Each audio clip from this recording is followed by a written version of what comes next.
नमस्कार, आप देख रहे हैं एमपी न्यूज़। मैं हूं पूजा रघुवीर, आपके साथ न्यूज़ रूम में बात करेंगे एमपी की कुछ बड़ी खबरों पर। बात करेंगे स्थानीय निकाय चुनाव व नौकरियों में ओबीसी वर्ग को 27% आरक्षण दिलाने के लिए सरकार ने कवायद तेज कर दी है।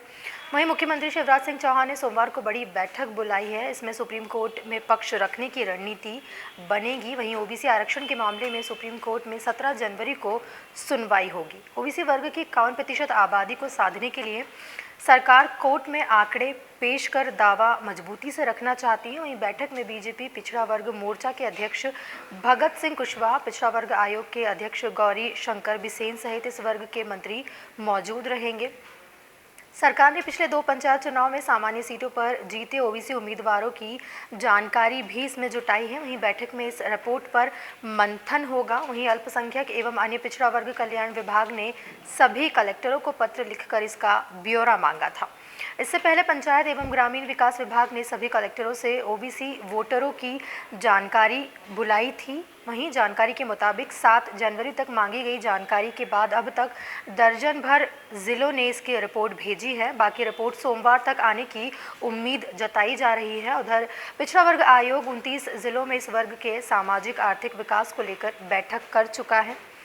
इसके आधार पर मिली रिपोर्ट पर भी सीएम के साथ होने वाली बैठक में चर्चा की जाएगी। बढ़ते हैं अगली खबर पर। मुख्यमंत्री शिवराज सिंह चौहान प्रदेश में पाबंदियां बढ़ाने पर फैसला ले सकते हैं। आज दोपहर 3 बजे सीएम ने बैठक बुलाई है। स्कूल शिक्षा मंत्री ने कहा है कि स्कूल कॉलेज खुले रहेंगे या नहीं, यह मुख्यमंत्री शिवराज सिंह चौहान तय करेंगे। बैठक में मंत्री, सभी कलेक्टर, एसपी, कमिश्नर, आईजी, प्रभारी अधिकारी हिस्सा लेंगे। प्रदेश स्तर पर बढ़ते कोरोना संक्रमण की समीक्षा की जाएगी। वहीं मध्य प्रदेश में 24 घंटे में 2317 संक्रमित मिले हैं। अकेले इंदौर में ही 645 और भोपाल में 479, ग्वालियर में 328 तो जबलपुर में 192 नए संक्रमित मिले हैं। इन्हीं 4 शहरों में सबसे ज़्यादा एक्टिव केस है और यही प्रदेश के सबसे बड़े हॉटस्पॉट बन चुके हैं। वहीं ग्वालियर में जज भी पॉजिटिव आए हैं। भोपाल में 27 बच्चे संक्रमित मिले हैं। उज्जैन में 93 और रतलाम में 44 मरीज सामने आए हैं। वहीं 16 जनवरी को जबलपुर में होने वाला राष्ट्रीय स्वयं सेवक संघ महाकौशल प्रांत का स्वातंत्र्य नाद कार्यक्रम स्थगित कर दिया गया है इसी वजह से। और इस प्रांत शिविर में महाकौशल इलाके के सभी स्वयं सेवकों को जुटाना था। अब सिर्फ सर संघ संचालक डॉक्टर मोहन भागवत पूर्व से तय यात्रा क्रम के अनुसार 16 जनवरी को सुबह करेली पहुंचेंगे। नर्मदा परिक्रमा पर निकले संत स्वामी उत्तम जी से भेंट करेंगे। वहीं जबलपुर में कुछ स्वयंसेवक परिवारों से मुलाकात भी वे करेंगे और 17 जनवरी की सुबह वे रवाना हो जाएंगे। बढ़ते हैं अगली खबर पर। कोरोना की रफ्तार बढ़ने के साथ ही मंदिरों में भक्तों की संख्या कम करने का दबाव अब बढ़ रहा है। ओरछा मंदिर में सिर्फ 1000 भक्तों को रोज़ाना एंट्री मिलेगी, ये तय किया गया है। वहीं सुबह 500 और शाम को 500 भक्त राजाराज के दर्शन कर सकेंगे। दर्शन के लिए ऑनलाइन पंजीयन की व्यवस्था की गई है। उज्जैन महाकाल मंदिर में भी व्यवस्था बदलने की तैयारियां चल रही है। 1-2 दिन में मंदिर में ऑनलाइन प्री बुकिंग से ही दर्शन के आदेश जारी हो सकते हैं। वहीं दतिया में शनिवार रविवार को सुबह 9 से शाम 5 बजे तक ही पट खुले रहेंगे। बढ़ते हैं अगली खबर पर।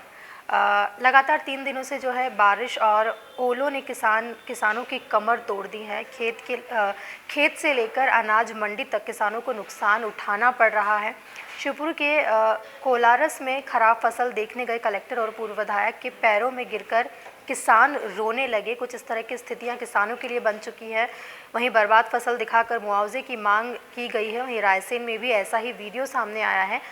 छतरपुर में भी किसानों की फसल बर्बाद हो चुकी है। वहीं शिवपुरी के कोलारस में फसल का जायजा लेने कलेक्टर अक्षय कुमार सिंह कोलारस के पूर्व विधायक महेंद्र यादव के साथ कई गांवों में पहुंचे। कलेक्टर व पूर्व विधायक को देख किसानों का दर्द फूट पड़ा और किसान अधिकारियों और महेंद्र सिंह के पैरों में गिरकर रोने लगे। ग्राम दिघोद में किसान जानकी लाल धाकड़ का यहाँ तक कहना है कि साहब हमारे प्राण नहीं निकल रहे, बाकी सब खत्म हो गया है। रामगढ़ में बटरू लाल जाटव अपना दर्द तक नहीं बयां कर पा रहे थे। वहीं किसानों का अधिकारियों से कहना है कि बाढ़ के समय भी उनके नुकसान का जायज़ा लिया गया, सर्वे हुआ, लेकिन आज तक ना तो मकान गिरने का मुआवजा मिला है और ना ही फसल का। ऐसे में इस बार मुआवजा मिलेगा, इसकी क्या गारंटी है?